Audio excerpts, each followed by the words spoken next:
Welcome to all of you. English special course में आप लोगों का स्वागत है। मैंने आपको प्रैक्टिस सेट प्रोवाइड किया था, तो उसके हम देख रहे हैं वीडियो सॉल्यूशन प्रैक्टिस सेट 1 की। आई होप आप लोगों ने अपने से सोल्व किया होगा ताकि आपको बेटर अंडरस्टैंडिंग और क्लियरिटी मिल सके। ये जो पेपर है एक्चुअल पेपर एसएससी सीजीएल 2017 के प्री एग्जाम में पूछा गया था। मॉर्निंग के पेपर में यानी मॉर्निंग शिफ्ट में जो पेपर हुआ था वो उसका एक्चुअल पेपर का क्या है डिस्कशन है। देखिए अगेन आपको फिर से एक बार बता दूं कि 25 अगस्त 2017 को जो सीजीएल प्री का एग्जाम हुआ था उसके मॉर्निंग शिफ्ट का ये पेपर है। ठीक है, इसमें हम क्या करेंगे, जो एक्चुअल 25 क्वेश्चन आप पूछे गए थे उसको हम एक्सप्लेनेशन के साथ में आपको पूरा का पूरा बताऊंगा। जैसे देखिए क्वेश्चन नंबर 76 क्या है, एक स्पोर्टिंग एरर है। 4 पार्ट दिया गया है 1, 2, 3 एंड 4। इस पार्ट में कौन से पार्ट में एरर है ये पूछा गया है, यानी ये स्पोर्टिंग एरर का क्वेश्चन है। ठीक है, चलिए देखिए क्या क्वेश्चन दिया गया है। The two men were quarreling with one another, claiming the same watch as their own। यानी कि दो आदमी हैं, वो क्या कर रहे हैं, एक दूसरे से लड़ रहे हैं और क्लेम करते हुए कि ये घड़ी मेरी है, ये घड़ी मेरी है।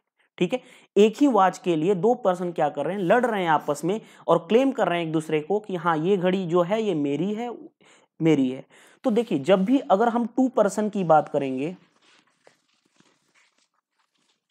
2 पर्सन की बात करेंगे, तब हम यूज करते हैं, अगर 2 पर्सन एक दूसरे से बात कर रहे हैं, 2 पर्सन एक दूसरे के साथ लड़ रहे हैं, झगड़ रहे हैं, तो उस टाइम हम वन अनदर यूज ना करके हम यूज करते हैं ईच अदर।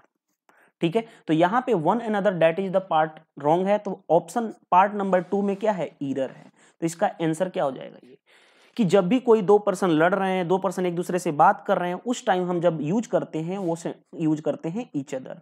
तो अब बात आती है वन अनदर कब यूज करते हैं, जब हो मोर देन 2 पर्सन। मोर देन 2 पर्सन, 2 पर्सन से अगर ज्यादा हो उनके लिए हम वर्ड यूज करते हैं वन अनदर। ठीक है, अगर इसकी जो डिफरेंशिएशन दिया गया मॉडर्न इंग्लिश ग्रामर में इजीली आपको मिल जाएगा कि अगर 2 पर्सन बात कर रहे हैं या 2 पर्सन लड़ रहे हैं किसी चीज को लेकर के, तो उसके टाइम हम 2 पर्सन के लिए ईच अदर का टर्म्स का यूज करते हैं। और 2 पर्सन से ज्यादा पर्सन हो, more than 2 person, then you can use one another. ठीक है, यानी कि अगर मैं बात करूं 3 पर्सन हो या 3 से ज्यादा हो तो उनके लिए हम यूज करेंगे वर्ड वन अनदर। तो ऑप्शन पार्ट नंबर 2 में क्या था, ईरर था, यहां पे ये नहीं होकर के ईच अदर होगा। चलिए नेक्स्ट क्वेश्चन पे आते हैं।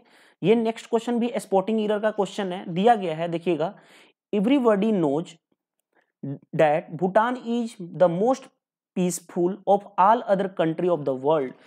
कहा जा रहा है कि सभी एवरीबॉडी सभी जानते हैं कि जो भूटान है वो क्या है, सारे अदर कंट्री से पीसफुल वाला जो देश है, और वो पूरे वर्ल्ड से, ऑल अदर वर्ल्ड में जितने भी कंट्री हैं उससे क्या है, वो पीसफुल वाला, शांति वाला जो देश है। तो देखिए जब भी 2 चीजें मैं बताऊंगा, एक होता है, अगर आप डिग्री पढ़े होंगे एडजेक्टिव में, तो एक होता है पॉजिटिव डिग्री, दूसरा होता है कंपैरेटिव डिग्री और तीसरा होता है सुपरलेटिव डिग्री। अगर कोई भी डिग्री अगर कंपैरेटिव डिग्री हो तो उसमें हम क्या करते हैं, जैसे मैं आपको बता रहा हूं, पॉजिटिव डिग्री का एक एग्जांपल देता हूं, Ram is as good as Shyam. मतलब कि राम उतना ही अच्छा है जितना कि श्याम, इसका मतलब ये होता है। ठीक है, सेकंड, अगर मैं, ये क्या है, पॉजिटिव डिग्री की बात मैंने किया। अगर मैं इसी को दूसरे चीज में करूं, कंपेयर करना है राम और श्याम में, तो Ram is better than Shyam, यानी इसको मैंने कंपैरेटिव डिग्री में बदल दिया कि राम श्याम से क्या है, अच्छा है। ठीक है, यहां पे मैंने क्या कर दिया, कंपेयर, इसीलिए कंपैरेटिव डिग्री। यहां पे पॉजिटिव डिग्री क्या था कि Ram is as good as Shyam, Ram उतना ही अच्छा है जितना कि श्याम। थर्ड जो होता है वो होता है सुपरलेटिव डिग्री। सुपरलेटिव डिग्री का मतलब मैं आपको सेंस से समझा रहा हूं, जैसे अगर मैं बोल दूं इस तरह से कि Shubham is the best of all students of the class, यानी कि शुभम पूरी क्लास में सबसे बेस्ट क्या है, स्टूडेंट्स है, बेस्ट छात्र है। तो ये कहलाता है, ये होता है सुपरलेटिव डिग्री। तो ये तीनों डिग्री में से आपको पता होना चाहिए। अब देखिए यहां पे क्या कहा गया है, everybody knows that Bhutan is the most peaceful of all other country of the world. अब यहां पे देखिए कंपेयर किया जा रहा है भूटान को बाकी सारे क्या कंट्री से, कि भूटान जो है सबसे शांति पूर्ण वाला देश है। तो जब भी हम यहाँ पे अगर मैं इसको कंपैरेटिव में बनाऊंगा, कंपैरेटिव डिग्री में, तो यहाँ पे ऑफ का प्रयोग ना करके हम क्या प्रयोग करूंगा, बेटर। ठीक है, तो ऑफ कौन से पार्ट में इधर है, 3। अगर कुछ लोगों के माइंड में ये चल रहा होगा कि नहीं सुपरलेटिव में बनाना है, तो अगर सुपरलेटिव में बनाओगे तो यहाँ पे अगर सुपरलेटिव डिग्री में बनाना है तो यहाँ पे ऑफ को हटाना पड़ेगा। ऑफ ऑल, देखिए मैं बता रहा हूं, ऑफ को हटा दीजिएगा तो भी ये क्या बन जाएगा, सुपरलेटिव डिग्री, कि everybody knows that Bhutan is the most peaceful all other country of the world, यानी सारी कंट्री में से सबसे बेस्ट जो शांति वाला देश है वो कौन सा है, भूटान है। ये और ये सारे लोगों को पता है। ठीक है, तो इसका मतलब अगर सुपरलेटिव डिग्री में बनाना है तो ऑफ हटा दो, अगर कंपैरेटिव में बनाना है तो यहाँ पे ऑफ के जगह पे बेटर का यूज कर लो, तो भी आप क्वेश्चन को बना सकते थे। यानी पार्ट नंबर 3 में क्या है, एरर है। आई होप आपको समझ में आ गया होगा। ठीक है, चलिए नेक्स्ट क्वेश्चन पे आते हैं। नेक्स्ट क्वेश्चन देखिए दिया गया है, यहाँ पे फिल इन द ब्लैंक है, यहाँ पे सुटेबल वर्ड्स को भरना है कि कौन सा हो सकता है। 4 ऑप्शन दिए गए हैं, A B C and D. देखिए क्या कहा गया, the higher you climb the more difficult dash to breathe, यानी कि जब आप ऊंचाई पे चढ़ते हैं तो आपको बहुत ज्यादा डिफिकल्टी फेस करनी पड़ती है सांस लेने में। तो देखिए ये जो यहां से यहां तक सेंटेंस है ना, यहां पे सेंटेंस क्या है, प्रेजेंट इंडेफिनिट टेंस। अगर आप टेंस पढ़े होंगे, प्रेजेंट इंडेफिनिट टेंस। ठीक है, तो अगर ये सेंटेंस प्रेजेंट इंडेफिनिट टेंस है तो यहां का भी सेंटेंस क्या होगा, प्रेजेंट इंडेफिनिट टेंस होना चाहिए। तो अब देखिए प्रेजेंट इंडेफिनिट में मैंने, अगर आप पढ़ेंगे ही सी और इट, ये सिंगुलर वर्ब की तरह, सिंगुलर सब्जेक्ट की तरह ट्रीट होता है। तो इसके बाद हमें क्या लगाना होता है, एस और ईएस वर्ब में यूज करना होता है। तो देखिए the higher you climb the more difficult it becomes to breathe, यानी कि जब आप ऊंचाई पे चढ़ते हैं तो आपको सांस लेने में बहुत ज्यादा डिफिकल्टी होती है। डेट्स वाई यहाँ पे बिकम नहीं होकर के इट के साथ एस ई एस लगेगा प्रेजेंट इंडेफिनिट में, तो क्या हो जाएगा, बिकम्स। प्रेजेंट परफेक्ट टेंस हो गया और ये तो हो ही नहीं सकता। तो डेट्स यहाँ पे फिल इन द ब्लैंक आपको, फिल इन द ब्लैंक आपको पूरी तरह से क्लियर समझ में आ गया होगा। अगर यहाँ पे सेंटेंस प्रेजेंट इंडेफिनिट टेंस है तो ये वाला पार्ट भी हमें प्रेजेंट इंडेफिनिट में ही रखना पड़ेगा कि जब आप ऊंचाई पे चढ़ते हैं तो आपको सांस लेने में बहुत ज्यादा डिफिकल्टी फेस करनी पड़ती है। चलिए नेक्स्ट क्वेश्चन पे आते हैं। Neha has been crying dash morning, क्या हो सकता है, फ्रॉम, ऑफ, सिंस और टिल। तो देखिए जब ये जो सेंटेंस है ना, हैज बीन, ये आपको रिप्रेजेंट करता है प्रेजेंट परफेक्ट कंटिन्यूअस टेंस, अगर आपने जान रहे होंगे तो उसमें क्या होता है, 2 सिचुएशन दी जाती है। एक होता है टोटल टाइम ड्यूरेशन दिया जाता है, टोटल टाइम ड्यूरेशन, और दूसरा दिया जाता है स्टार्टिंग टाइम ड्यूरेशन।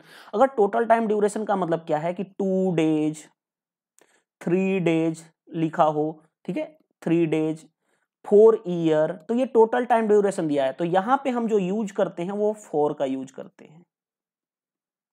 अगर आपसे इस तरह से दिया जाए कि मॉर्निंग, मंडे, इस तरह से, तो यहां पे हम जो वर्ड यूज करते हैं सिंस। तो यहां पे देखिए क्या लिखा हुआ है, Neha has been crying since morning. तो यहां पे क्या हो जाएगा, option number C is the right answer of this question. ठीक है, तो ये चीजें आपको पता होनी चाहिए। ये प्रेजेंट परफेक्ट कंटिन्यूअस टेंस का एक एग्जांपल दिया गया था। ठीक है, चलिए नेक्स्ट क्वेश्चन पे आते हैं। नेक्स्ट जो क्वेश्चन है ये कहा गया है, in the following question out of 4 alternative select the words similar in the meaning of the given words, यानी कि यहाँ पे साइनोनिम की बात किया जा रहा है कि ये जो एक वर्ड दिया गया है ओपुलेंट, इसके साइनोनिम्स, इसके समान अर्थ देने वाला कौन सा वर्ड होगा। तो देखिए ओपुलेंट मतलब होता है वेल्दी, ठीक है, WEALTHY, वेल्दी यानी कि रिच, यानी धनिक से रिलेटेड। ठीक है, तो बताओ फेक, फेक मतलब क्या होता है, कुछ भी फेंकना, फेक मतलब वो सेंस में कि तुम मूर्ख बनाना। ठीक है, कुछ भी in the sense of fake का मतलब, जैसे आपको पता है किसी चीज ने कुछ भी है उसको गलत बोल देना, फेक न्यूज देना, तो आप फेक से रिलेटेड पता है। ग्लूमी मतलब होता है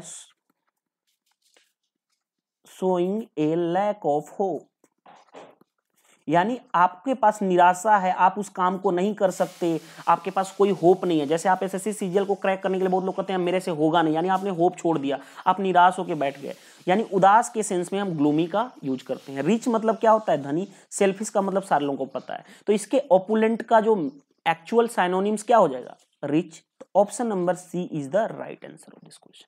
सिर्फ आपको ये नहीं जानना है, बाकी जो 4 ऑप्शन है ना उसके बारे में भी आपको पता होना चाहिए, तभी आप ऐसे क्वेश्चन को बना सकते हो। चलिए नेक्स्ट क्वेश्चन पे आते हैं। मोरोस। मोरोस वर्ड का मतलब आपको पता है, यही चीज होता है उदास या निराशा से रिलेटेड। ठीक है, ये भी क्या कहा जा रहा है, सिमिलर वर्ड फाइंड आउट करना है। ठीक है, तो आप बताओ फ्लैटर। फ्लैटर मतलब क्या होता है, चापलूसी करना, चापलूसी करना। ग्लूमी मतलब अभी मैंने बताया था, showing a lack of hope यानी उदास से रिलेटेड, निराशा से रिलेटेड। फ्रेंडली मतलब मेल जोल। सेवी मतलब होता है सहज बुद्धि। अगर मैं बोलूं तो स्वेड बोल सकता हूं, इसका साइनोनिम SHREWD एंड नॉलेजेबल, यानी जिसको हम हिंदी में बोलते हैं सहज बुद्धि। जिसके पास बुद्धि का प्रयोग कर रहा है, उसके पास अच्छी माइंडसेट है, तो उसको हम बोलते हैं सेवी। ठीक है, तो यहां पे देखिए उदास से रिलेटेड कौन सा आया साइनोनिम्स, उसका क्या हो जाएगा, ग्लूमी। तो option number B is the right answer of this question. चलिए नेक्स्ट पार्ट पे आते हैं। इर्क। इर्क मतलब क्या होता है, आपको पता होना चाहिए। इर्क मतलब होता है टू इरिटेट। एक मिनट, मैं कलर चेंज कर लेता हूं। देखिए अर्क बोल लो या इर्क बोल सकते हो इसको, इसका मतलब होता है टू इरिटेट, यानी किसी चीज को सताना। ठीक है, टू इरिटेट सताना के सेंस में बोल सकते हैं, या एक और नाम दे सकते हो एनो आया। ठीक है, यानी किसी चीज को आप सता रहे हो, किसी तरह से उसको क्या कर रहे हो, इरिटेट कर रहे हो, नाराज कर रहे हो, तो इस सेंस में। अट्रैक्ट, अट्रैक्ट मतलब क्या होता है, आकर्षण, अपनी ओर अट्रैक्ट करना, आकर्षण। डिस्करेज यानी कि आपके पास करेज ही नहीं रह गया, आप उसको क्या हो गया, खत्म हो गया। जैसे आप क्या है, आपके पास करेज था, yes you can do it. ठीक है, अब आपके पास डिस्करेज यानी कि आप उस करेज को छोड़ रहे हो, यानी आप नहीं कर सकते हो। ठीक है, इन द सेंस ऑफ, यानी ये भी क्या हो गया एक तरह से इरिटेट। इरिटेट का मतलब क्या हो गया, यहां पे हमें फाइंड आउट करना है अपोजिट वर्ड। इर्क का अपोजिट वर्ड फाइंड आउट करना है। देखो ये दोनों क्या होंगे, साइनोनिम होंगे। प्लीज, प्लीज आप किस लिए, रिक्वेस्ट के लिए करते हो ना, कृपया। Please give me a pen, कृपया मुझे एक पेन दे दो। ठीक है, please give me a copy. तो इस तरह से आपको यहाँ पे जो तीनों क्या है, एक दूसरे से साइनोनिम की तरह बिहेव कर रहे हैं। यहाँ का अपोजिट वर्ड क्या होगा, ये नाराज करना, इरिटेट करना उसका, यानी कि रिक्वेस्ट करना, यानी कृपया, यानी कि प्लीज कैसे ले, रिक्वेस्ट के लिए करते हो। तो इस अपोजिट वर्ड क्या होगा, ऑप्शन नंबर डी, क्योंकि यहाँ पे अपोजिट वर्ड फाइंड आउट करना था। चलिए नेक्स्ट क्वेश्चन पे आते हैं। नेक्स्ट वर्ड में भी क्या है, अपोजिट फाइंड करना है, यानी एंटोनिम्स फाइंड करना है। ठीक है, एंटो फाइंड करना है। यहाँ पे वर्ड दिया गया है ग्रोटेस्क। ग्रोटेस्क मतलब आपको पता होना चाहिए क्या होता है, जैसे भद्दा के सेंस में विचित्र हो, उसको हम बोलते हैं। अगर मैं इसको इंग्लिश में बोलूं एक तरह से लाइन, तो कॉमिकली, अगली, अगली, या और एक और वर्ड बोल सकते हो डिस्टॉर्टेड। ठीक है, यानी जो क्या देखने में विचित्र हो, जो देखने में भद्दा हो, अगली हो, उसको जो डिस्टॉर्टेड हो, पूरा का पूरा विचित्र हो, उसको हम बोलते हैं क्या, ग्रोटेस्क। अब देखिए उसका अपोजिट और फ्री। फ्री मतलब क्या होता है, मुक्त, यानी जैसे आपको काम कोई नहीं, आप फ्री बैठे हो। ठीक है, आपके पास, तो आप ऑड, ऑड मतलब डिफरेंट हो गया। प्लेन, प्लेन मतलब क्या है, एक समान तरीके से प्लेन। क्वीर मतलब क्या होता है देखिएगा, अगर मैं बात करूं क्वीर मतलब अजीब से रिलेटेड होता है, यानी तीनों के तीनों, ये जो फ्री, ऑड और ये तीनों क्या है, एक दूसरे को डिफरेंट वे से दिखा रहे हैं, यानी कि इन द सेंस ऑफ विचित्र नेचर से। फ्री मतलब क्या, आपके पास कोई काम धंधा नहीं, आप बैठे हुए हो। मुक्त होना, फ्री का मतलब। ऑड मतलब क्या है कि वो अजीब तरह से बिहेव, ऑड नेचर का है, डिफरेंट उसके बिहेवियर हैं। तो यहाँ पे जो अपोजिट मीनिंग आएगा ग्रोटिस्क का, वो क्या होगा, प्लेन, यानी वो क्या है, एक तरह से समतल, यानी एकदम सिंपल वे से। तो ऑप्शन नंबर यहाँ पे क्या हो जाएगा, ए, बी और सी तो साइनोनिम्स की तरह बिहेव कर रहे हैं, एंटोनिम्स की तरह। Option number C is the right answer of this question. चलिए नेक्स्ट क्वेश्चन पे आते हैं। क्वेश्चन नंबर देखिए दिया गया है 84। इसमें एक फ्रेज दिया गया, आइडियम्स दिया गया है, इडियम्स दिया गया है, उसको हमें क्या करना है, बताना है कि उसका कौन सा आंसर होगा। देखिए दिया क्या गया है, to keep the wolf from the door, यानी अपने डोर, अपने दरवाजे से क्या करो, गरीबी को हटाओ। इसका to keep the wolf from the door, इसका मतलब क्या होता है कि जैसे आप गरीब हो, लाचार हो, आपके दरवाजे से अपनी गरीबी और लाचारी को क्या कर रहे हो, हटा रहे हो, यानी कि आपको क्या चाहिए, एवॉइड, उससे दूर होना है, ठीक है, गरीबी से दूर होना है। इसका मतलब इस फ्रेज का मतलब होता है, यानी इस फ्रेज का आंसर क्या हो जाएगा, एवॉइड स्टारवेशन, यानी मतलब कि आपके पास गरीबी है, उससे क्या चाहते हो आप, हटाना चाहते हो कि यस मैं अब गरीब से क्या बन जाऊं, अमीर। तो एवॉइड स्टारवेशन यानी कि जो भी गरीबी है उसको हटाना। तो इसका आंसर क्या हो जाएगा, A is the right answer. Crack the deal, कोई डील को क्रैक करना, नो। एंट्री प्रोहाइबिटेड मतलब कि क्या एंट्री पे रोक लगाना, नहीं। इसका मतलब ये मत सोच लेना कि जो डोर है उससे एंट्री रोक लगाना कि नहीं भाई दूर जाओ, ये इसका एग्जैक्ट मीनिंग मत निकालो क्योंकि ये इडियम्स एंड फ्रेज हैं, ठीक है। तो यहां पे ऑप्शन क्या हो जाएगा, A is the right answer of the question, यानी अपने से गरीबी को क्या करना, दूर करना, अवॉइड कर देना, ठीक है, यानी avoid starvation. Option A is the right answer of this question. चलिए नेक्स्ट क्वेश्चन पे आते हैं। नेक्स्ट क्वेश्चन है टीथिंग प्रॉब्लम। देखिए अब मैं बता रहा हूं, टीथिंग प्रॉब्लम का मतलब ये मत समझ लेना कि दांत से रिलेटेड, इसका मतलब मैं बता रहा हूं। जैसे टीथिंग प्रॉब्लम का मतलब क्या है, एक एग्जांपल से मैं समझाता हूं। जैसे आपने कोई न्यू प्रोजेक्ट पे काम करना स्टार्ट कर दिए, जैसे आपने न्यू प्रोजेक्ट के लिए कुछ सोचा, प्लान किया, और शुरुआत में ही, स्टार्टिंग में ही आपको प्रॉब्लम फेस करना पड़ गया। यानी इसका मतलब होता है कि कोई भी चीज आप प्रोजेक्ट स्टार्ट किए, कोई भी काम स्टार्ट किए न्यू प्रोजेक्ट के लिए, और वो पहले से ही स्टार्टिंग में उसमें प्रॉब्लम आना स्टार्ट हो गया, उसको बोलते हैं टीथिंग प्रॉब्लम। तो ऑप्शन नंबर क्या हो जाएगा, देखो oral problems, no, problems at the start of a new project. तो option number B is the right answer of this question. Problem for quite a long time in adjusting in the new place, no. Problem having good dentist, no. तो यहाँ पे क्या हो जाएगा ये, अब इसका एग्जांपल देखो, याद मैं बता रहा हूँ। जैसे आप देखो एक चिल्ड्रेन है, फॉर एग्जांपल ये क्या है, एक चिल्ड्रेन है, ठीक है। यहाँ पे एक चिल्ड्रेन है, ये चिल्ड्रेन अभी पैदा हुआ, इसके अभी 6 से 7 महीने हुए, यानी 2-3 साल का हुआ, दांत निकलना स्टार्ट हुए, ठीक है। तो अब क्या है, ये इसको शुरुआत में ही बहुत सारी बीमारी हो गई, निमोनिया हो गया, खसरा हो गया, सांस की प्रॉब्लम हो गई, ए लॉट ऑफ थिंग्स हो गया। यानी ये बच्चा शुरुआत से ही क्या है, इसको डिजीज का शिकार हो गया, यानी प्रॉब्लम में पड़ गया। तो इसको हम बोलते हैं, इस तरह से याद रखोगे कि टीथिंग प्रॉब्लम का मतलब क्या होता है, कोई भी हम नया काम स्टार्ट करें, कोई भी नया प्रोजेक्ट पे काम करें, उसमें स्टार्टिंग में ही प्रॉब्लम क्रिएट हो जाना। तो problem at the start of for a new project, ये इडियम्स था, ठीक है। चलिए नेक्स्ट जो है, देखिए नेक्स्ट जो क्वेश्चन पूछा गया है यहां पे 85 हमने कर लिया, 84 कर लिया। चलिए नेक्स्ट जो क्वेश्चन है दिया गया है, improve the bracket part of the sentence. देखिए कहा गया है she did not like to have coffee nor I did, यानी कि वो जो है कॉफी को क्या करती है, पसंद नहीं किया, और नॉर मतलब मैं भी उसको नहीं पसंद करता। ये जो स्टेटमेंट मैं बता रहा हूं, नॉर के बाद ये जो सेंटेंस है इन्वर्जन सेंटेंस है। इन्वर्जन का जब मैं पढ़ाऊंगा आपको इन्वर्जन सेंटेंसेस, तो आपको समझ में आएगा कि नॉर के बाद हम जो यूज करते हैं सब्जेक्ट नहीं, उससे पहले हम क्या वर्ब यूज करते हैं। और ये चल क्या रहा है, पास्ट टेंस में चल रहा है, तो यहां पे डिड का यूज करेंगे और बाद में आई, यानी नॉर डिड आई। तो neither I like it nor, nor I like it नहीं, नो इंप्रूवमेंट नहीं। यहां पे क्या जरूरत है इस ब्रैकेट में, नॉर डिड आई। यहाँ पे नॉर के बाद यहाँ पे वर्ब का यूज होता है, उसके बाद सब्जेक्ट आता है, तो यहाँ पे ये रॉन्ग था। तो option number B is the right answer of this question, ठीक है। चलिए नेक्स्ट क्वेश्चन पे आते हैं। देखिए नेक्स्ट क्वेश्चन दिया गया है ब्रैकेट में, यहाँ पे इस ब्रैकेट में चेंजिंग करना है। कहा जा रहा है improve the bracket part of the sentence, Taj Mahal is a worth seeing monument in Agra. इसका सेंटेंस का मतलब क्या है कि ताजमहल आगरा में एक देखने लायक इमारत है, ठीक है, इसका मतलब यही है। तो देखिए ये जो फॉर्मेशन होता है ना, मैं आपको बताना चाहता हूं। देखो ए वर्थ, ठीक है, ए वर्थ के बाद जो आता है, देखिए मैं बता रहा हूं, वर्थ के बाद आएगा मोनूमेंट, उसके बाद जो आएगा वर्ब का आईएनजी फॉर्म आएगा, यानी कि सीन, ठीक है।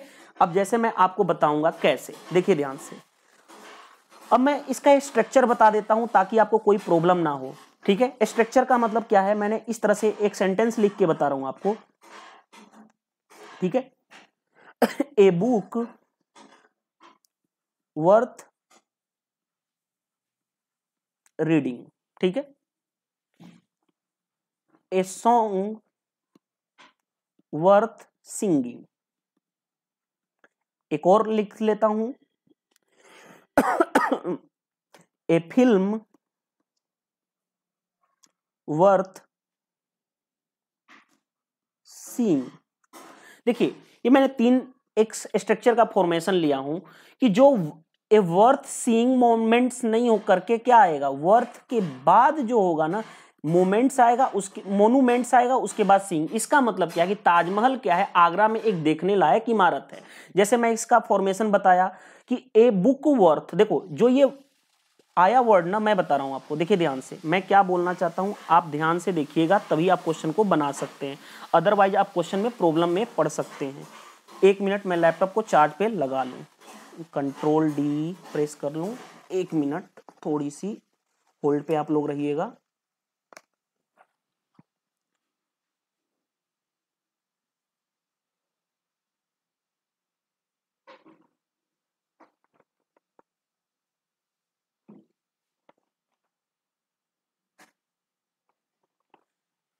देखिए यहां पे मैं आपको क्या समझा रहा हूं स्ट्रक्चर से, आप देखिए मैं बता रहा हूं, जो ये वर्थ वर्ड है ना, इसके बाद डायरेक्टली सीइंग तो आएगा, वर्ब का आईएनजी फॉर्म तो आएगा, लेकिन ये मोनूमेंट्स क्या आएगा, पहले आएगा। देखो मैंने एक स्ट्रक्चर यहां पे लिखा हूं, 3 स्ट्रक्चर ऑलरेडी लिख चुका हूं।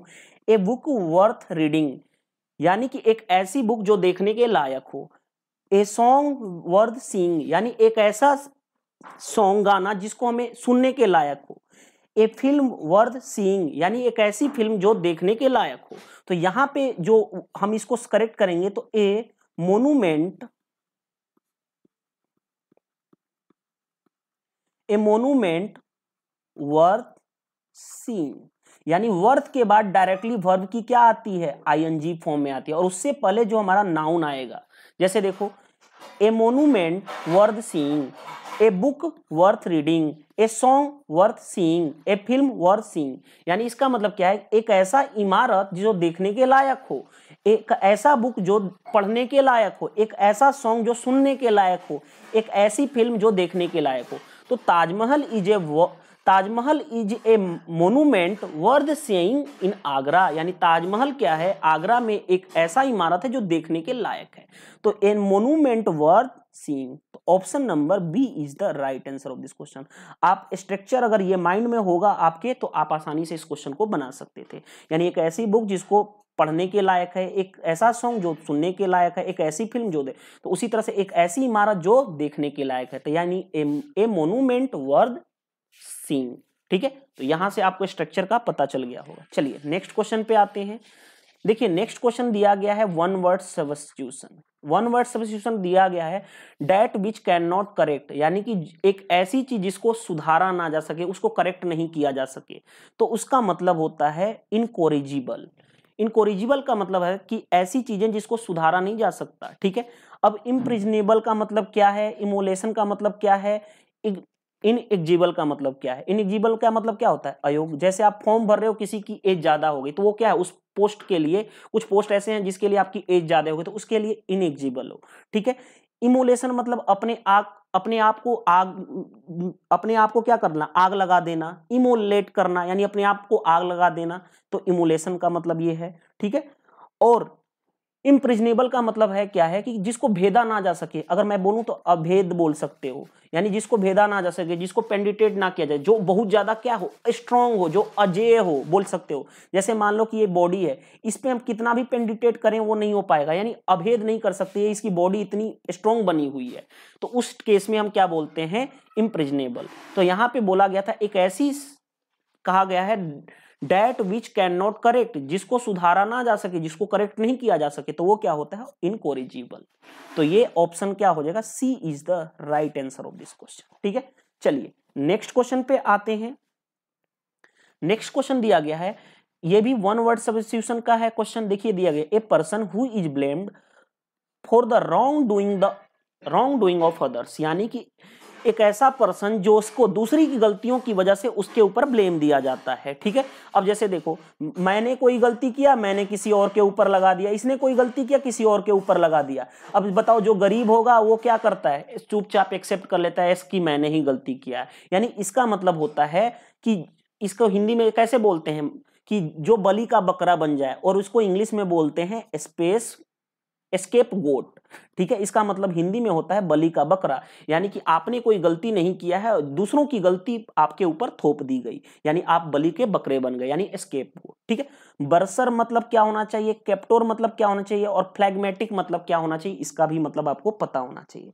ठीक है, तो बर्सर मतलब क्या होता है, जैसे कॉलेज है, स्कूल है, उसका फाइनेंशियल अफेयर्स को मैनेज करना कहलाता है बर्सर। ठीक है, कैप्टर मतलब क्या है कि जैसे आपने देखा होगा जेलर बोल सकते हो, जेलर या गार्ड बोल सकते हो, जो आप देखे होंगे जेल में जो क्या करते हैं, कैद करने के वाले जो होते हैं जेलर कहलाते हैं, तो उनके लिए हम वर्ड यूज करते हैं कैप्टर। फ्लैग्मेटिक वर्ड जो होता है, फ्लैग्मेटिक का मतलब होता है अनइमोशनल या काम पर्सन, यानी ऐसा पर्सन जो क्या शांति चित्र हो, यानी कि जो क्या हो, अगर मैं बात करूं शांति वाला पर्सन को हम बोल सकते हैं अनइमोशनल, जिसके अंदर इमोशन की है ही नहीं, अनइमोशनल एंड काम पर्सन को बोलते हैं फ्लैग्मेटिक। तो यहां पे मेन था option number D is the right answer of this question. चलिए नेक्स्ट क्वेश्चन पे आते हैं। यहां पे करेक्ट स्पेलिंग पूछा गया है कि कौन सा इनकरेक्ट है, कौन सा इनकरेक्ट है, यानी कौन सा जो वर्ड है उसकी स्पेलिंग गलत लिखी गई है। तो आप देखो, अगर आपने मेरे जो लोग नाउन भी पढ़े हैं तो मैंने वहां पे बताया था कजन ब्रदर नहीं लिखा जाता, कजन सिस्टर नहीं लिखा जाता। तो देखो नीस जो NI, देखो यहाँ पे करेक्ट करने का काम है, तो नीस जो वर्ड है ना, इसका मतलब होता है भतीजा भतीजी इन द सेंस। ठीक है, तो भतीजा भतीजी की NIECE होता है नीस, यानी भतीजा भतीजी के सेंस में आप बोल सकते हो नीस। तो यहाँ पे क्या होगा, ऑप्शन नंबर सी में क्या है, ईरर है। बाकी सारे कंसीव, लिसूर, रीजिन, राइजिन, ये सारे वर्ड जो है करेक्ट लिखे गए हैं। ठीक है, अब जैसे देखिए मैं आपको बता रहा हूं कंसीव का मतलब क्या होता है। कंसीव का मतलब होता है अनुमान लगाना, कल्पना करना। जैसे फॉर एग्जांपल एक महिला है, ठीक है, ये महिला है, इस महिला के पेट में, ये फीमेल है, इसके पेट में क्या है, बच्चा होने वाला है। तो कोई कल्पना कर रहा है कि एस बॉयज होगा कि गर्ल्स होगा, तो उस केस में भी कंसीव का प्रयोग कर सकते हो, या कल्पना करना, अनुमान लगाना को हम बोलते हैं कंसीव। लिस्योर मतलब क्या होता है कि आपके पास खाली टाइम, पर्याप्त टाइम पड़ा हुआ है, खाली टाइम होना, खाली समय होना, आप फुर्सत में हो पूरी तरह से, उस केस में हम क्या यूज करते हैं, जैसे इसको मैं बोल सकता हूं फ्री टाइम। ठीक है, और एक होता है राइजिन। राइजिन मतलब क्या होता है कि एक, जैसे आपने देखा होगा कि बहुत राज्यकाल का शासन, राजा का शासन या राज्य शासन बोल सकते हो, उस टाइम उसके लिए हम वर्ड यूज करते हैं। अगर मैं इसको एक वर्ड के तौर पे बोलूं तो the period of rule of monarchy, यानी कि एक राज्यकाल या राज्य शासन के लिए हम क्या वर्ड यूज करते हैं इसको। तो यहां पे था हमें करेक्ट स्पेलिंग इनकरेक्ट चूज करना था, तो वो था नीस। ठीक है, यहां पे इसका स्पेलिंग क्या होगा, NEICE, बाकी सारे वर्ड थे क्या, करेक्ट थे। चलिए नेक्स्ट, यहाँ पे फिर इनकरेक्ट वर्ड पहचानना है। तो देखो अगर ये क्वेश्चन तो आप डायरेक्टली देख के लगता कि डिक्शनरी वर्ड ही गलत लिखा गया है। डिक्शनरी का स्पेलिंग क्या होता है, DICTIONARY। देखो यहाँ पे NO लिखा गया, यानी यहाँ पहला ही क्या हो गया, गलत। डिक्शनरी मतलब क्या होता है, इन शब्दकोश। इररिलेवेंट का स्पेलिंग सही लिखा गया है। पेरिसेबल भी वर्ड सही लिखा गया है, टेंजिबल भी वर्ड सही लिखा गया है। अब देखिए कैसे आप कोरिलेट करते हो सभी वर्ड को। देखिए प्रिजनेबल का मतलब क्या होता है, कोई भी चीज क्या है, कोई भी फूड, जैसे आप खराब होने वाले को हम बोलते हैं प्रिजनेबल। ठीक है, मतलब कि जो चीज क्या है खराब होने वाला का मतलब कि जो चीज जल चुका है, मतलब कि जो खराब हो चुका है, ठीक है, उसके सेंस में हम पेरिसेबल का यूज करते हैं। टेंजिबल, अब देखो टेंजेंट लाइन आप पढ़ते हो ना मैथ में, जैसे मान लो ये सर्किल है, सर्किल से ये क्या गया, टेंजेंट होते हुए लाइन गई, तो इसको हम क्या बोलते हैं, टेंजेंट लाइन।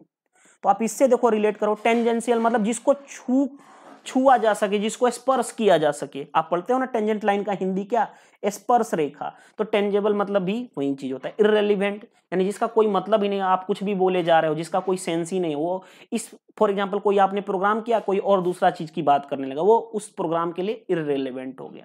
तो इस तरह से इसका मतलब, तो यहाँ पे डिक्शनरी वर्ड का मतलब क्या गलत लिखा हुआ था स्पेलिंग, तो डिक्शनरी का स्पेलिंग क्या होगा। चलिए नेक्स्ट क्वेश्चन पे आते हैं।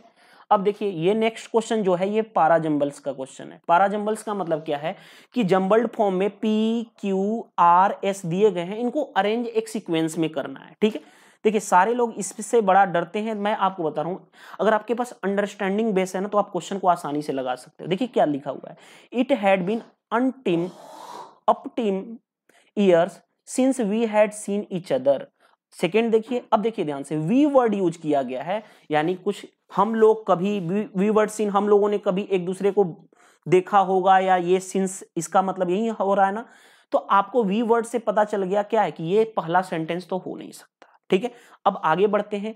One dull dark day in autumn I was travelling on the horse back through a dreary stretch of country side, यानी कि एक रात का समय था जब पतझड़ का मौसम था। I was travelling on the horse back through the dreary of the country side, मैं हॉर्स बैक के सहारे मैं क्या कर रहा था, ट्रेवलिंग कर रहा था, यात्रा कर रहा था। ठीक है, और एक पतझड़ का मौसम की। अब देखिए, अब यहां पे भी देखिए आपको पता होना चाहिए। अब आगे क्वेश्चन क्या कहा, this was the horse of right risk Usher who had been my childhood pal. Pal मतलब किसके लिए होता है, दोस्त के लिए रिलेटेड होता है। ठीक है, अब देखिए आगे, at night fall I came site of the horse of असर, यानी कि एक उस रात में मैंने क्या किया, देखा। अब देखो ये आपको खुद पता चल रहा है, देखिए ध्यान से, कि ये जो वर्ड आया ना, इसके बाद देखो बताया जा रहा है उसके बारे में, असर के बारे में। ठीक है, देखिए ध्यान से, कहा जा रहा है कि मैंने क्या किया, असहर के हाउस को देखा। अब वो यहां पे बता गया कि this was the house of Roderick Usher, यानी ये जो सबसे पहले एस होना चाहिए, उसके बाद एस के बाद कोई वर्ड से स्टार्टिंग हो, डजंट मैटर, लेकिन एस के बाद आर आएगा कि नहीं आएगा। तो देखो एस और आर इसमें है, यहां पे एस के बाद क्यू है, ये कैंसिल हो गया, यहां पे एस के बाद आर है, यहां पे आर एस उल्टा हो गया, यानी दो सेंटेंस हमारा कट गया। ऑप्शन इलिमिनेशन हमने कर दिया। अब बचा या तो ऑप्शन ए हो सकता है या तो ऑप्शन सी हो सकता है। अब देखिए हम आगे चेक करें, ऑप्शन ए होगा या सी होगा। तो देखिए अब बात किया जा रहा है, यहां पे वी जो है ये तो पहला सेंटेंस हो नहीं सकता, यानी पहला सेंटेंस पी हो नहीं सकता, ये कैंसिल हो गया, क्योंकि वी उसके बारे में कुछ बताया जा रहा होगा। किसके बारे में, हम लोगों के बारे में पहले पता होगा तभी तो हम बात कर सकते हैं, यानी कि ये चीज गलत हो गया। तो हमारा ऑप्शन क्या हो जाएगा, सी। लेकिन फिर भी इसका मीनिंग देखिए क्या दिया गया है, वन, देखिए तो सी क्या है, अब कैसे सेंटेंस बन रहा है, देखिए one dull dark day in autumn I was travelling on the horse back through a dreary stretch of country side, यानी कि एक पतझड़, एक रात की दिन थी जब पतझड़ के टाइम मैंने क्या किया, मैं ट्रेवलिंग कर रहा था हॉर्स बैक पे, तब एट फॉल नाइट के समय मैंने क्या किया, असहर के घोर्स, जो हाउस ऑफ असर का जो घर था उसको मैंने देखा। This was the house of rider Asar, जो कि असहर का वो घर था, and who had been my childhood friend, जो मेरे बचपन का फ्रेंड था। आफ्टर दैट, ये जो हमने सीन था वो बहुत दिनों के बाद वो जो हमने देखे थे एक दूसरे को, वो बहुत दिनों के बाद देखे थे। ठीक है, तो ये चीजें पता चल गई कि आपको सेंटेंसेस किस तरह से करना है। तो option number C is the right answer of this question. देखिए अभी तक मैंने जितने भी क्वेश्चन कराया था ना, अगर आप सीरियस स्टूडेंट्स होते तो सारे क्वेश्चन कर सकते थे। एक डिफिकल्ट क्वेश्चन दिया गया था तो वो ये यही दिया गया था, क्वेश्चन नंबर 93। अदरवाइज इसका अगर आप क्लोज टेस्ट आगे मैं कराऊंगा तो वो भी इजी दिया गया था। देखिए इस क्वेश्चन में क्या दिया गया है, सबसे पहले आपको समझना है। ये क्वेश्चन देखिए दिया गया है, इसमें क्या है, ये कहा गया है कि पैराजंबल्स का क्वेश्चन है, पी क्यू आर और एस दिया गया है, और आपको ऑप्शन पकड़ना है, ये दिया गया ऑप्शन, ये चारों दिए गए। तो सबसे पहले इसमें आपको समझना क्या है, ये चीज देखिए। क्वेश्चन दिया गया है, according to the various estimates between 1942 and 1944 there were approximately 400 victims of this the particular daily in the Warsan alone with number of some days reaching the several thousands। अब देखिए आपको थोड़ा सा यहाँ पे थोड़ी सी इमेजिनेशन करनी पड़ेगी। अगर आप इमेजिनेशन कर पा रहे हो तो आप क्वेश्चन को इजी बना पाओगे, ठीक है, अदरवाइज आप क्वेश्चन में फंस भी सकते हो। चलिए देखिए अब मैं आपको बताना चाहता हूं यहाँ पे कि क्या समझने वाली पॉइंट थी और क्या नहीं समझने वाला पॉइंट है। अब देखिए यहाँ पे ये दिया गया है कि according to the various estimate between 1942 and 1944 there were approximately 400 victims of this participate. अब देखिए यहाँ पे ये वर्ड से आपको पता चला है दिस पार्टिसिपेट, यानी कुछ ना कुछ पहले इससे बात की गई होगी पार्टिसिपेट करने की या कुछ भी चीज रिलेटेड। ये तो बताया गया कि एक वेरियस बिटवीन इतना से इतना 400 विक्टिम क्या कर रहे हैं, डेली प्रैक्टिस कर रहे थे with number of some days reaching the several thousands, ठीक है, यानी कुछ ना कुछ प्रैक्टिस किया जा रहा होगा उससे पहले कुछ ना कुछ। तो यानी ये जो पहला जो है ये फर्स्ट सेंटेंस नहीं हो सकता, यानी पहला सेंटेंस नहीं हो सकता। तो देखो पहला सेंटेंस ये नहीं हो सकता, ये तो ऑप्शन से भी देख के पता चल रहा है। देखो ऑप्शन से भी देख के चल रहा है कि S Q S R Q S और ये, यानी या तो पहला सेंटेंस एस होगा या तो पहला सेंटेंस क्यू होगा, या तो एस होगा दोनों में है या तो क्यू होगा, यानी हमारा जो पहला वाला है ये तो नहीं हो सकता, फर्स्ट सेंटेंस नहीं हो सकता। अब आते हैं, या तो हमारा एस हो सकता है या तो क्यू, क्योंकि बाई ऑप्शन हमें ऑप्शन एलिमिनेशन करना है, या तो एस होगा दोनों में, ए बी में एस दिया, या तो क्यू होगा। अब बात आते हैं एस और क्यू की, हम पढ़ते हैं, देखिए ध्यान से। अब देखिए क्यू में दिया गया है a common German practice in occupied Poland was round up random civilians on the street of the Polish city, यानी कहा जा रहा है कि कुछ कॉमन जर्मन प्रैक्टिस। अब देखो प्रैक्टिस की यहां बात की जा रही है, देखो यहां पे आ गया उसके बाद, यानी कि प्रैक्टिस की बात की, एक common German practice is occupied Poland, यानी जो पोलैंड पे थे वहां पे राउंड अप जो रैंडम सिविलियंस थे वो क्या कर रहे थे, स्ट्रीट्स यानी वहां पे जा रहे थे, कुछ ना कुछ उससे रिलेटेड राउंड अप की बात की जा रही है, रैंडम तरीके से सिविलियंस की, ठीक है। अब बात आ रहा है यहाँ पे, तो आर में क्या दिखाएगा, फॉर एग्जाम्पल 19 सितंबर 1942 close to 3000 man and women were transported by the train to Germany.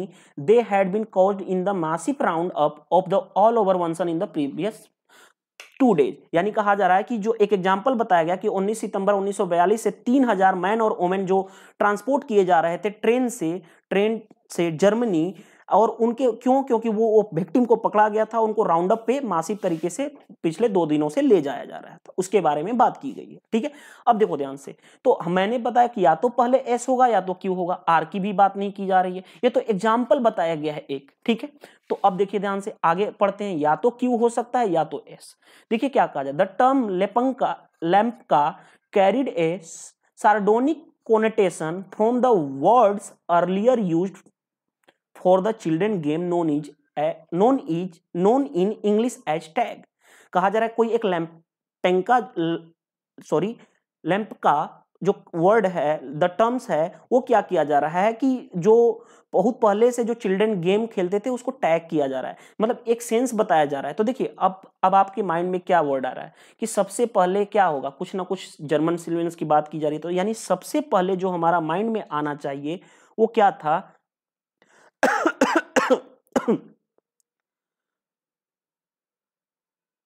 देखिए सबसे पहले हमारे माइंड में आना चाहिए कि कुछ ना कुछ, देखो ये प्रैक्टिस की बात की जा रही थी, और वो प्रैक्टिस कहाँ पे, यहाँ पे बात की जा रही कि जो रैंडम सिविलियंस की जो थी पोलैंड पे राउंड अप पे रैंडम सिविलियंस की क्या थी, मूवमेंट चल रही थी, ठीक है। यानी हमारा सबसे पहले क्यू वाला होगा, क्यू के बाद जो फॉलो करेगा वो किसको करेगा, एस को। देखो तो सबसे पहले क्या है, देखो एस हो नहीं सकता, पहला जो होना चाहिए वो क्यू होना चाहिए। अब या तो हमारा ऑप्शन सी हो सकता है या तो डी। अब देखिए बात करते हैं, क्यू के बाद जो है कि हमारे जर्मन प्रैक्टिस पोलैंड पे वो रैंडम सिविलियंस की क्या थी, वहां पे मूवमेंट थी, उसके बाद जो आएगा फॉलो करेगा एस की जो टर्म लेप्का था, उसके बाद उसको गेम एज ए मतलब चिल्ड्रन गेम जिसको known as English as a tag के रूप में माना जाता है। अब उसके बाद देखिए ये जो प्रैक्टिस सेशन की थी क्यू के बाद एस के बाद देखिए पी के बारे में बताया गया था कि ये जो था, और क्यू जो था उसको फॉलो करा था उसका आर जो था उसका एक एग्जाम्पल बताया जा रहा था।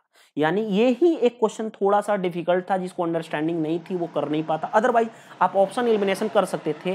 क्यू के बाद एस होना चाहिए, क्यू के बाद देखिए यहाँ पे पी है, ये नहीं हो सकता, तो ऑप्शन क्या था, C is the right answer.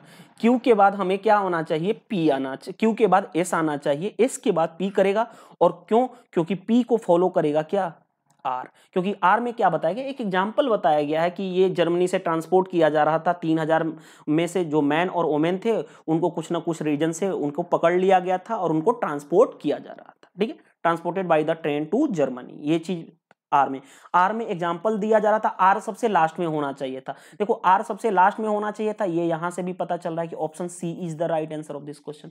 तो अगर मैं बात करूं अभी तक मैंने जितने भी क्वेश्चन कराए सारे में एक क्वेश्चन यही थोड़ा सा डिफिकल्ट फेजेस था, अदरवाइज सारे क्वेश्चन इजी थे। चलिए अब बात करते हैं, यहाँ पे ये क्वेश्चन एक्टिव पैसिव वॉइस का दिया गया था। देखिए क्या कहा गया, a elephant may be helped even by an ant. देखो बाई का वर्ड यूज किया गया है, यानी ये कौन सा सेंटेंस है, पैसिव सेंटेंस है, क्योंकि पैसिव सेंटेंस में क्या होता है, और ये क्या है, ऑब्जेक्ट बना है, तो ये क्या बनेगा, सब्जेक्ट, तो सब्जेक्ट तो क्या है, एन एंट बनेगा। लेकिन हम क्या करते हैं, कभी भी पैसिव एक्टिव वॉइस को सोल्व करने के लिए हम ऑप्शन का एलिमिनेट करेंगे। सबसे पहले हम वर्ब देखते हैं। वर्ब देखिए, यहाँ पे क्या है, मे यूज आया है, तो मे का कैन नहीं हो सकता, क्योंकि कैन नहीं हो सकता ना, मे बी बना है, मे बी, ये किसका बन सकता है, एक्टिव में क्या होता है, मे का बनता है, पैसिव में मे बी, तो ये नहीं हो सकता। अब यहाँ पे देखो मे है, ठीक है, कोई दिक्कत नहीं है, यहाँ पे मे है, ठीक है, ये भी हो सकता है, आउट आ गया, ये नहीं हो सकता, ये दोनों हो सकते हैं। अब देखिए यहाँ पे एन एलिफेंट है, ये क्या बनेगा, ऑब्जेक्ट। अब देखो यहाँ पे ए एलिफेंट है, यहाँ पे तो आर्टिकल मिसिंग है, ये नहीं हो सकता, यानी हमारा ऑप्शन क्या हो जाएगा, C is the right answer. अगर आपको नहीं भी पता है रूल्स, थोड़ा बहुत पता है, आपको ऑप्शन इलिमिनेशन करने आना चाहिए। क्यों, क्योंकि एन एलिफेंट होगा ना, ये थोड़े ना चेंज हो जाएगा, आर्टिकल एन एलिफेंट ही होगा ना, वोवेल की साउंड आ रही है ना, तो दैट्स वाई एन का यूज होगा। ठीक है, तो ये चीजें आपको पता होनी चाहिए। चलिए नेक्स्ट क्या दिया गया है, ये डायरेक्ट और इनडायरेक्ट नरेशन का क्वेश्चन दिया गया है। देखिए क्या दिया गया है, please don't cry he said, ठीक है, please don't cry he said. अब देखिए इसका मीनिंग मैं नहीं बताऊंगा, क्योंकि नरेशन और वॉइस में क्या है, आपको अंडरस्टैंडिंग नहीं, आपको रूल्स पता होना चाहिए। अब देखिए रूल्स क्या कहता है, आपको सबसे बेटर चीज देखो, आपको मैं बता रहा हूं, ही बेग्ड, देखो ही बेग्ड दैट आई शुड, अब देखो यहाँ पे शुड आ गया, शुड की तो यूज ही नहीं आएगी ना यहाँ पे, क्योंकि ये जो अगर आपने पढ़ा होगा, अलग अलग डिफरेंट नरेशन अगर पढ़े जो लोग होंगे उनके लिए आसान है। देखिए यहाँ पे वर्ड जो आ गया, देखो प्लीज लगा दिया गया एक्स्ट्रा वर्ड, ये नहीं हो सकता, टू नॉट टू, ये एक्स्ट्रा वर्ड लगा दिया गया, यानी इसका आंसर क्या होगा, he begged me not to cry. Option number B is the right answer of this question. ठीक है, तो ये चीजें आपको समझनी है, ऑप्शन एलिमिनेशन का यूज बहुत ज्यादा होता है। चलिए नेक्स्ट क्वेश्चन पे आते हैं। अब ये लास्ट क्वेश्चन है, 96 to 100, ये 4 क्वेश्चन है, ये क्लोज टेस्ट है। अभी हमने इसे पहले क्या किया था, पारा जंबल्स, और ये क्लोज टेस्ट है। देखिए क्लोज टेस्ट कितना इजी दिया गया था, ध्यान से देखिएगा। क्वेश्चन कहा जा रहा है, in the following question the sentence given with the blank to the field with, मतलब कहा गया कि ये सेंटेंस दिया गया है, एक मतलब पैराग्राफ टाइप का दिया गया, उसमें बीच बीच में क्या है, डैश फिल, उस ब्लैंक को भरना है, जैसे यहाँ पे भरना है, यहाँ पे क्या हो सकता है, यहाँ पे क्या हो सकता है, यहाँ पे क्या हो सकता है, यहाँ पे क्या हो सकता है, और उसके ऑप्शन दिए गए हैं। 96 में ए बी सी और डी में से क्या हो सकता है, 97 में ए बी सी डी, इस तरह से पैटर्न। आई होप सारे लोगों को पैटर्न पता होगा। अब देखिए बात करते हैं, क्वेश्चन यहाँ से स्टार्ट है, the dash of lecture could be enhanced by introducing the lecture with a brief review of the work. कहा जा रहा है कि जो लेक्चर्स है उसको क्या करना चाहिए, इनहेंस करना चाहिए, यानी अच्छा करना चाहिए। जो इंट्रोडक्शन लेक्चर का है उसमें कुछ ना कुछ वर्क करके, उसमें कुछ ना कुछ ये करके आगे बढ़ते हैं। Dash it should also be indicate how the day of lecture dash into the course pattern, यानी कि उसमें इंडिकेट, उसमें रिलेवेंट, उसमें बताना चाहिए कि जो कोर्स का पैटर्न होगा वो किस तरह से रिलेवेंट, एक दूसरे से रिलेट होगा। ठीक है, ये चीज कहा जा रहा है। A lecture should dash be presented in one broken discourse unless exceptional, देखो यहां पे आ गया word unless exceptional interesting a long. देखिए कहा जा रहा है कि जो लेक्चर्स होना चाहिए वो प्रेजेंट होना चाहिए, वो क्या होना चाहिए, एक इस तरह से नहीं होना चाहिए कि जो इंटरेस्टिंग ना हो, अनएक्सेप्शनल ना हो, मतलब वो एक तरह से क्या होना चाहिए, अच्छा होना चाहिए। इसका मतलब ये unless exceptional interesting a long lecture strain dash A concentrated listening causing intermittent wandering of attention and loss of continuity in thoughts। इसका मतलब क्या है कि जो होना चाहिए लेक्चर वो ज्यादा लंबा नहीं होना चाहिए। अगर ज्यादा लंबा हो गया तो उससे क्या हो सकता है, स्ट्रेंथ यानी दबाव पड़ सकता है, कंसंट्रेटेड लिसनिंग सुनने, जो हम ध्यान से सुन रहे हैं उसमें प्रभाव पड़ सकता है, causing intermediate wandering of attention, जो आपकी अटेंशन है वो भी खराब हो सकती है, and loss of continuity in thoughts, और आपके माइंड की जो है थॉट जो है, सोचने की शक्ति जो है वो भी क्या, उसका भी लॉस हो सकता है। यानी ये एक पैटर्न टाइप का एक क्वेश्चन पूछा गया। अब देखिए ध्यान से, अब क्या कहा गया, देखिए अब मैं एक बार मैंने इसका आपको समझाया। अब देखिए 96 में क्या, the dash of lecture could be enhance introducing the lecture with a brief review of work, यानी कि उसको जो लेक्चर्स होना चाहिए उसको किस तरह से इनहेंस किया जाए, तो condition no, that is the wrong. यानी कि उस पे इफेक्टिवनेस एस, उसको प्रभावित, ऐसा जो लेक्चर होना चाहिए वो प्रभावित होना चाहिए, इफिशियंसी नॉट, इंटरेस्ट नॉट। यानी जो the effectiveness of the lecture could be enhanced by the introducing the lecture with a brief review of work। And आगे बढ़ते हैं 97, it should be also indicate how the day of, यानी कि वो जो day का लेक्चर होना चाहिए वो क्या होना चाहिए, रेलिवेंट होना चाहिए, रिलेटेड होना चाहिए, इंडिकेट बताया जाना चाहिए of the course pattern, into the course pattern, की कोर्स पैटर्न किस तरह से रिलेट होगा उसके हर डे के लेक्चर के साथ। तो यहां पे देखो असेंडिंग मतलब आगे की तरफ नहीं हो सकता, 97 में फिल करना है। प्रीसीडिंग एस, प्रीसीडिंग हो जाना चाहिए, क्योंकि प्रीसीडिंग का मतलब क्या होना चाहिए, देखिए प्रीसीडिंग का मतलब मैं आपको समझाना चाहता हूं, और इसका मतलब देखिए रेसिटिंग मतलब होता है कोई भी चीज सुनाई जाए तो सुनाने वाली तो बात नहीं हो सकती। सक्सीडिंग मतलब होता है बाद में, और प्रीसीडिंग का मतलब होता है काम हो चुका है। यानी कि आपको क्या करना है, यहां पे जो वर्ड होगा वो क्या होगा, प्रीसीडिंग।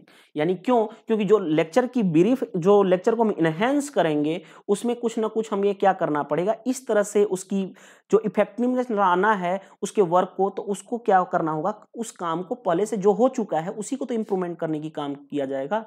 अब आगे देखिए, तो यहां पे वर्ड जो आएगा ऑप्शन नंबर 97 का बी और 96 का ए। अब देखिए आगे क्वेश्चन पे आते हैं 98 देखिए दिया गया है, it should also indicate how the day lecture into the course pattern. यानी कि ये डिसाइड होना चाहिए, ये इंडिकेट पता चलना चाहिए कि हर एक दिन का लेक्चर आपके कोर्स पैटर्न से किस तरह से रिलेटेड। तो ये क्या, इसको ऐड किया जाना चाहिए लेक्चर, नहीं, फिट्स, गेट्स मतलब पाना, ये भी चीज नहीं हो सकता, लेट्स भी नहीं होगा। यहाँ पे क्या होना चाहिए, जो क्या होना चाहिए, जो डे का लेक्चर होना चाहिए वो फिट्स करना चाहिए, यानी कि वो अच्छी तरह से होना चाहिए, फिट बैठना चाहिए, ताकि वो जो डे का लेक्चर है उससे रिलेट हो सके। अब आगे बढ़ते हैं 99।